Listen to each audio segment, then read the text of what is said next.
Shalom. Welcome to Torah Talk with Tamar. I'm Tamar, and on today's episode, I'm going to be discussing monogamy and polygyny in the Hebrew Bible. Today, I'll be focusing firstly on the foundation, the Torah, because I believe that if you can understand the foundation of the Hebrew Bible, which is the Torah, then you can discuss the prophets and the writings. And for those who also believe in the Gospels or Apocrypha, Pseudepigrapha, or New Testament books, for example, you really can't understand any of those without first starting in Genesis, Exodus, Leviticus, Numbers, and Deuteronomy. So that's where I'll start today. Thank you for visiting my channel. Please don't forget to like and subscribe. Let's get into it. This is a very hotly debated topic. And I believe that most of the debate stems from simple conclusions like, well, if this person did it and that person did it and they weren't condemned to hell, then it must be okay. And this is the fault of lack of harmonizing, of cherry picking, of bad exegesis of the text.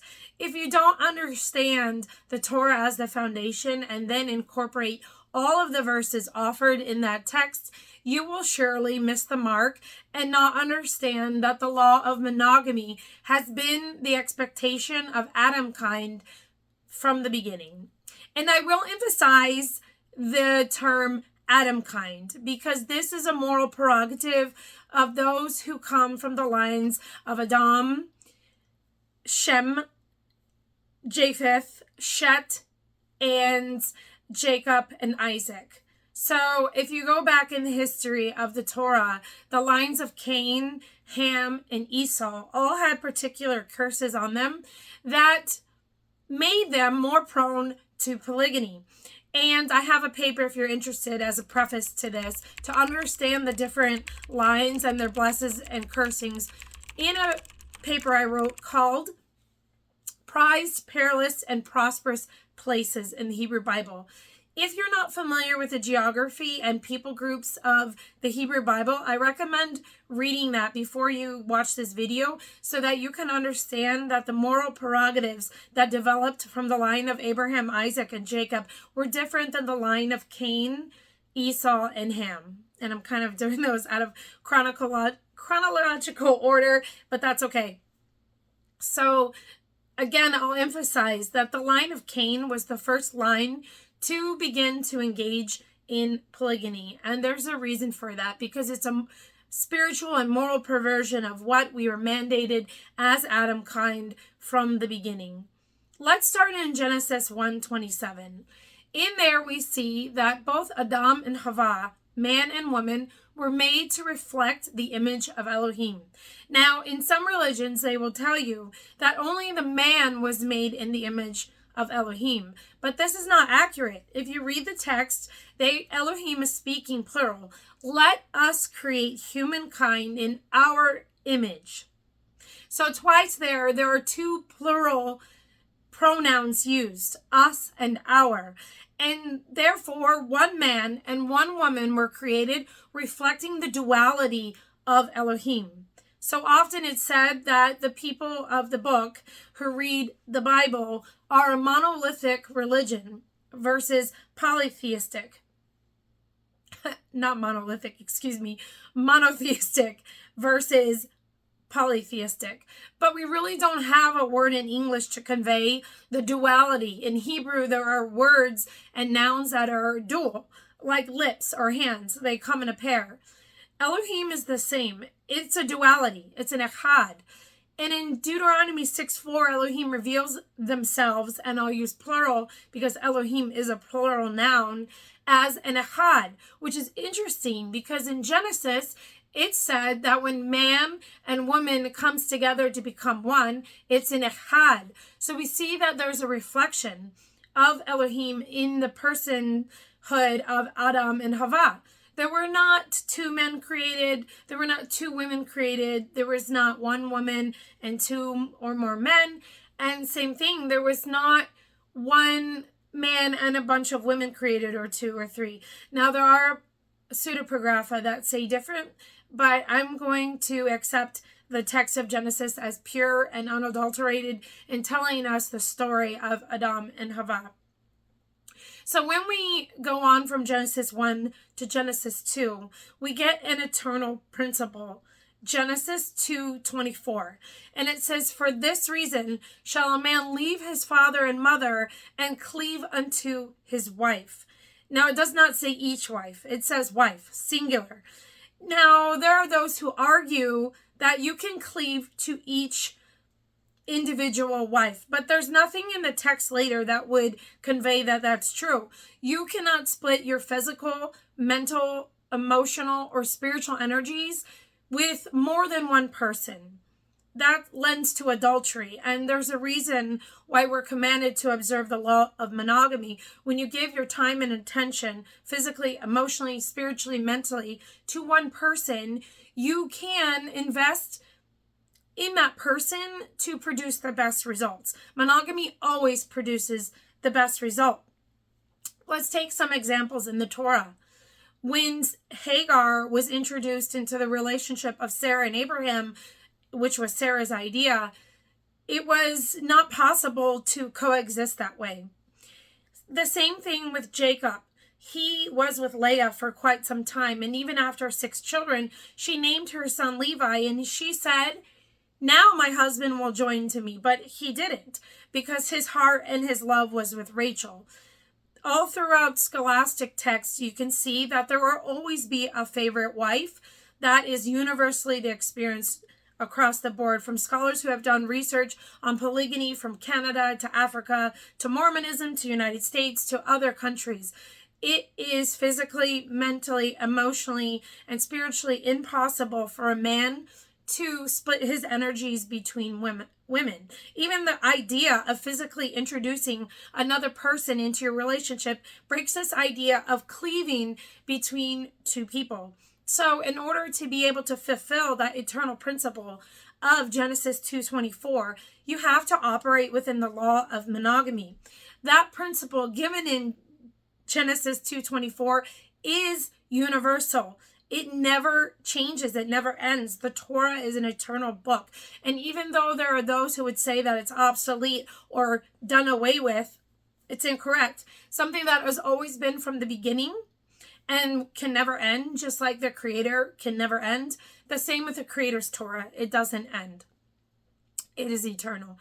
So the principle given in Genesis 2:24 has to be carried throughout the rest of the Torah with us when we read passages, and the same when we get into the prophets and other writings. And if you want to harmonize what Rabbi Yahushua taught in the Gospels, the same thing. You have to start at the beginning and understand the foundation.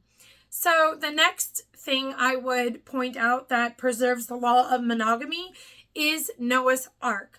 So there were a number of clean pairs taken in and a number of unclean pairs. And the Hebrew word shows us that these pairs were pairs. They were coupled, one male and one female, and they each went into the ark. So the way that the animals were preserved by Noah's family, who were 4 monogamous couples, show us that the law of monogamy was even preserved among animals. And there are those in modern times who in homesteading or farming will just throw one male in with a bunch of hens, or one male in with a bunch of goats or sheep. And this is a form of animal husbandry. But I will say that is a perversion when it comes to what was shown in Genesis. The law of monogamy was shown in animals, in the preservation of animals in the ark. How much more so should the law of monogamy be for those who want to operate with a higher conscience, a higher consciousness, a higher spirituality? If animals are here, we should definitely be here when it comes to spirituality. And as we're going forward, I'm going to bring out some passages that are commonly misused to say that the Torah promotes, condones, and allows polygyny. And many times these verses that I'm going to unveil here are used without people understanding the Hebrew of those verses. And the most important thing about the next 3 verses that I'm going to bring up is the fact that they all start with if. When a clause in the Torah starts with if, it by no means is telling us that the behavior is condoned. It's just regulating a behavior. Sometimes it's regulating toxic behavior. Just as if it's saying if someone is murdered out in the field and nobody hears them, these are the instructions. So a clause starting with if does not mean that the creator is condoning this behavior. It simply means that the creator is telling you how to regulate that behavior. So let's start with Exodus 21. And in that passage, there is a segment of that paragraph that is often just clipped out of context. Food, clothing, and marital rights. And a lot of times men will just throw out food, clothing, and marital rights. See, that's what you have to give a woman if you are to engage in polygyny. Now, the first thing I want to point out is we don't have a single record of anybody from the line of Shem and Japheth, of any of the men initiating polygyny. A lot of times it's overlooked that it was Sarah's idea and it was Rachel's idea to allow their husbands to engage in polygyny. And it was all on the basis of one factor. They were barren. They could not have children. This never had anything to do with the men desiring or lusting after other women. It wasn't initiated by the men. So it's a little bit ironic and quite comical that most of the men in today's society who want to utilize the Torah to justify their lust and their polygyny, that they are pushing the issue. It never was the men in the Torah, other than the cursed lines of Cain, Ham, and Esau, that were pushing this agenda. So I dare say that if there is a man who is prone to advocating for polygyny, you might want to question what bloodline he comes from. So back to the topic on hand, Exodus 21, 7 through 11. And this is a passage about a Hebrew servant woman.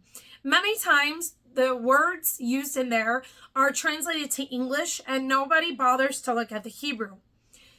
It is not about a Hebrew slave woman. It wasn't possible for Israelites to enslave their fellow Hebrews. They were only permitted to enslave those of surrounding nations.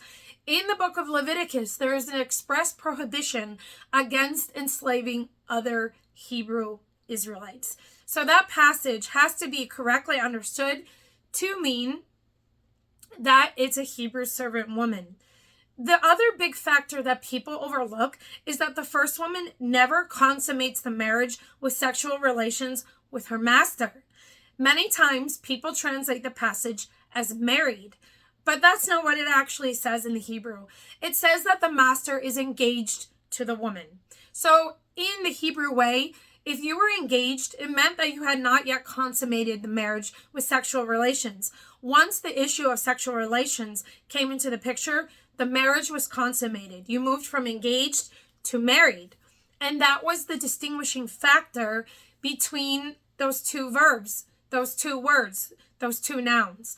Oftentimes because it was the man's duty in Hebrew culture to prepare a home for the woman. And in that preparatory period, he would be engaged to the woman. And a lot of times it was a testing time to see if both of the people could be faithful with their bodies. So in that passage, the first woman is not even married to the man. They're engaged. There's no sexual relations happening yet. The passage goes on to also say this could be the scenario with the master's son.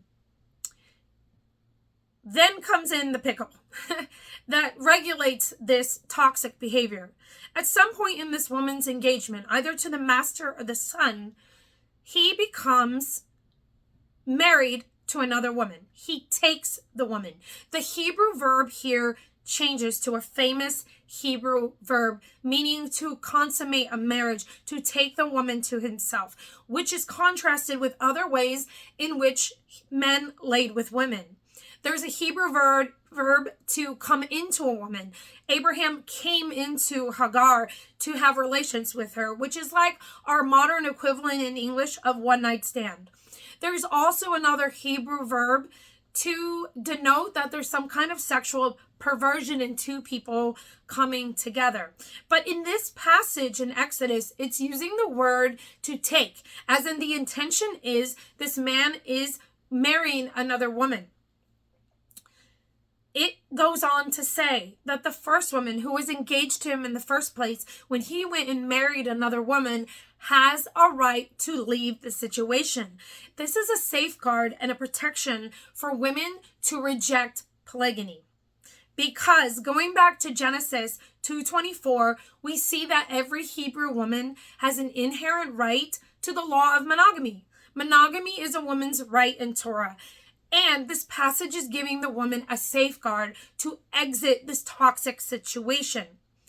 Every 7 years, a Hebrew indentured servant was allowed to be free, and she was allowed to be redeemed by another Hebrew Israelite man. Redemption was a privilege of Hebrew women. At any time when she's a servant, she had the right to be redeemed by another man who wanted to marry her.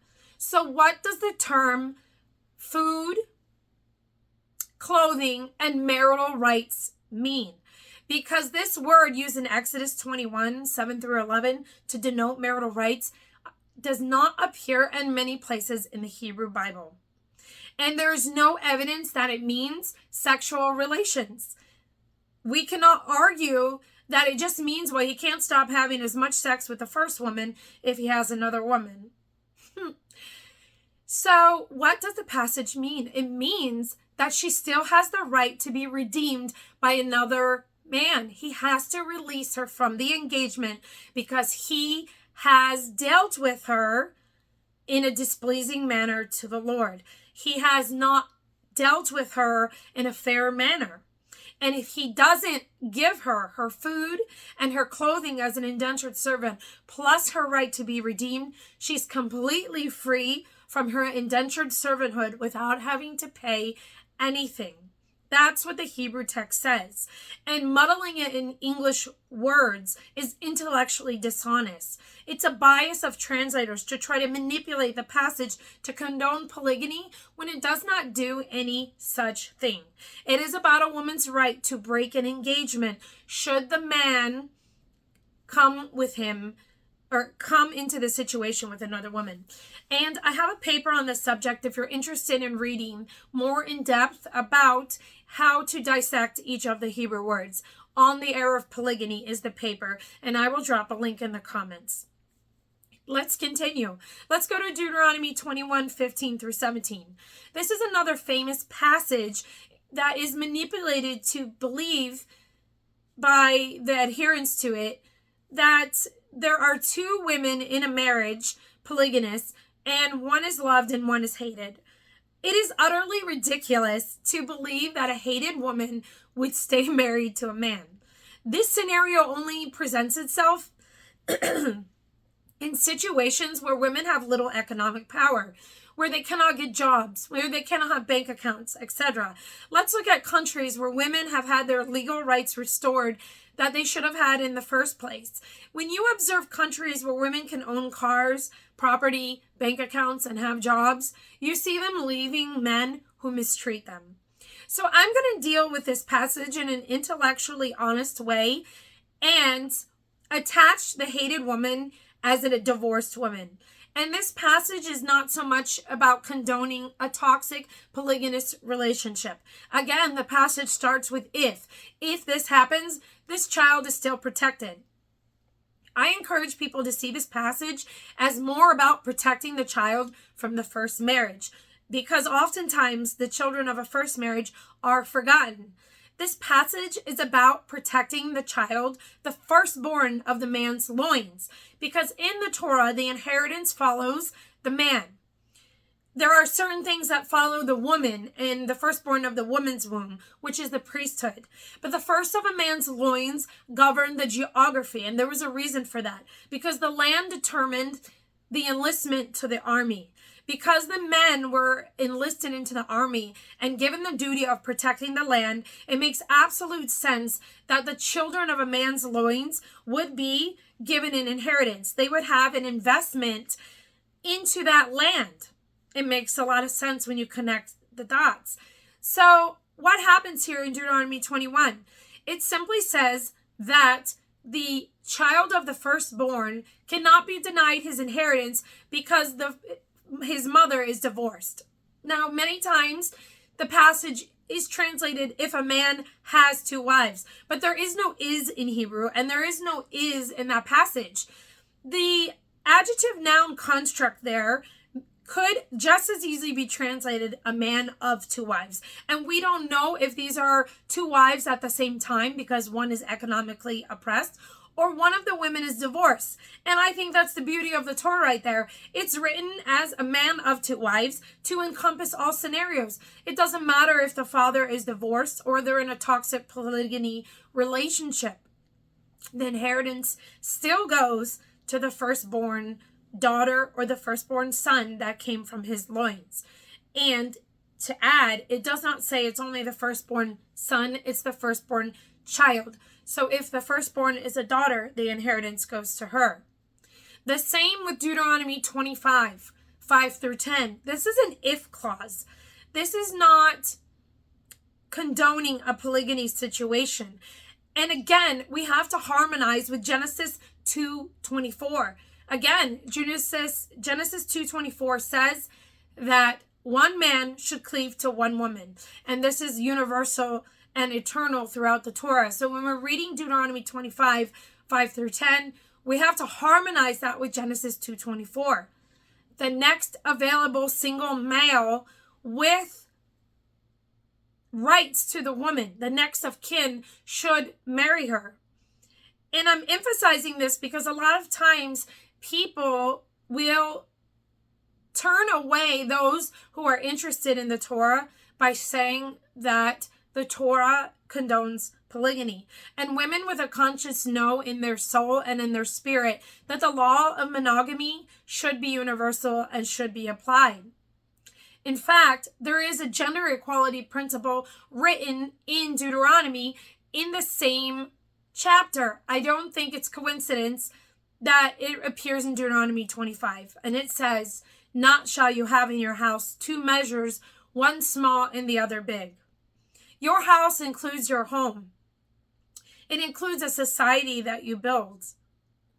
So telling women that there's one set of rules for them when it comes to sexual loyalty and that there's another rule for men, when people interpret the Torah like that, or they create a religion based on the Old Testament or the Tanakh, and they're omitting this passage, they're not harmonizing the text. They're cherry picking verses and trying to condone polygyny without realizing that what they're doing is they're making two different weights for men and women, which is inherently anti-Torah. And again, I'm talking about raw Torah here. Yes, people might have their Talmudic view and people might have their Christian Old Testament view and this view and that view. But I'm talking about looking at the Torah with raw, naked eyes. Set aside the religion. Set aside all the commentary. When you look at it intellectually honest and dissect these passages while harmonizing them, the law of monogamy stands out. And that's again in Leviticus 18:18. So I want to bring this up as a preface to talking about Jacob and Abraham. Leviticus 18:18 was obviously written after Jacob. But I will talk about Apocrypha when I get to Jacob that lends us to believe that the basic commands of Torah existed from the beginning. But let's deal with Leviticus 18:18 first. It says, "Not shall you take a sister beside a sister in her lifetime to be a rival, to uncover her nakedness." A lot of people snap back and say, well, if they could have learned to get along, there would be no rivalry. However, recall from Genesis 1:27 that women were made in the image of Elohim, and Elohim is a jealous creator. We have to distinguish between jealous and covetous. It is wrong to be covetous. It is not wrong to be jealous for your spouse. Men are jealous for their wives. Women are jealous for their husbands. That's righteous. That's natural. If you're not jealous, you might want to question whether or not there's any real love there or any real righteous love or loyalty. Because if you really don't care what your spouse is doing, are you really made in the image of Elohim? Are you acting like a child of Elohim? Because if you are a child of Elohim, then you act like your Father in heaven. You act like your heavenly mother. Yes, there is a heavenly mother, and that's a video for another day. But let's get back to Leviticus 18:18. If you take two sisters, whether they're sisters by blood or by faith, there's going to be tension, and that's universally seen. There is not a single scholastic or academic study that has been done that has shown that polygyny works. There is always some kind of deep dysfunction, way more than monogamy. And the fact that people have successful monogamous marriages without deep dysfunction also demonstrates that monogamy is better and produces a better result. Look at the situation with Jacob and his two sister wives. First, I want to clarify that Jacob did not have 4 wives. He had 2 wives that were sisters and 2 slave women that were concubines. Again, concubinage was never permitted. It was said one man should cleave to one woman. So how did that work out for Leah and Rachel? First of all, this was never Jacob's idea. This was a war between 2 women who wanted children desperately. And instead of praying like Rebecca did to open their wombs, they had this idea that they would take their slave women, breed them like surrogate mothers, and place their children up on their knees because they believed that they were superior to their slave women. Nevertheless, look at the fighting that happened between Leah and Rachel. They were fighting with fruit over sexual rights to their husband. They were not at peace with each other. They had a sentence that said there, that's written, that they spoke, "Now I've warred with my sister and won." Again, advocates of polygyny will say, just learn to get along. But that is not how women work. Women were created to be jealous and operate within the law of monogamy. There is such a concept as healthy jealousy. I'm not condoning psychopathic jealousy where you're running around accusing your spouse all the time. And again, Jacob, this was never his idea. It wasn't Abraham's idea either. It was Sarah's idea. She had the same plan to steal Hagar's baby and put it up on her knee and claim it as her own. Notice also that after she did this, she despised Hagar and she wanted Abraham to get rid of her. And voila, look who comes into the picture to condone what Sarah's doing when she tells Abraham to divorce Hagar and repent of polygyny. The voice of the Creator. The voice of the Creator told Abraham, hearken to the voice of your wife. She is his Etzer after all. And put Hagar away. Hagar was never meant to be a second wife to Abraham. And still to this day, we're reaping the consequences of the fighting of Ishmael's line and Isaac's line. Again, after Hagar went away, 2 very important things happened to reinforce the law of monogamy in this story. 1, only the child of Sarah's womb received the covenant. Even though Abraham had a child with Hagar, and after Sarah's death had a child, actually several children with Keturah, only the line of Isaac of Sarah's womb was ever given the covenant because she was the only legitimate wife, even after his death, that was bound to Abraham, the only legitimate wife. The second important thing that happened after Abraham repented of taking Hagar was the voice of the Creator spoke to him and told him to be tamim. And that word there, when he was 9 years old, that was spoken to him, was very important. To be tamim means to be perfect and blameless and without sin. To have spiritually evolved to a point where you are, yes, in fact, sinless. It is possible to master and rule over sin. Notice this happens after Abraham made the mistake of Hagar because he lacked understanding. So did Sarah. And it's interesting because the same word tamim, which was used to describe the spiritual charge that Abraham was given, was a state of being that Noah had already arrived to centuries before. Noah was monogamous, and it says that he was tamim, perfect. In his perfected state, he understood the law of monogamy and he lived by it. And truly, it does take a higher consciousness, a higher spirituality to understand the law of monogamy and fulfill that. And that is why Jacob was still called a servant of the Creator, even after he sinned by taking two sisters against the eternal principle of monogamy. He didn't have a copy of the Torah. He did not have elders guiding him. He did not have a prophet to warn him. His father-in-law Laban was a deceiver who tricked him. And it's written in the Apocrypha, which they conveniently cut out of Genesis, that Jacob asked for Laban to take Leah back, but he wouldn't. And he was forced into a situation that was never his idea. This story of Abraham, of Isaac, and Jacob led to the Creator telling us that they always wanted to be called as one specific name. And I want to bring this up because I believe it has everything to do with monogamy and polygyny. The Creator stated that they always wanted to be known as the Elohim of Abraham, Isaac, and Jacob. And I believe there's a reason for that. And their three stories are the stories of monogamy, corrupted monogamy, and dysfunctional polygyny. Stories that we can learn from, not to repeat them.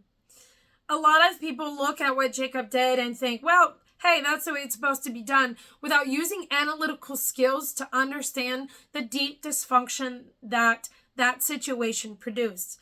In the story of Abraham and Sarah, you have defiled monogamy. In the story of Isaac and Rebekah, you have perfect monogamy. And in the story of Jacob and Rachel, you have dysfunctional polygyny.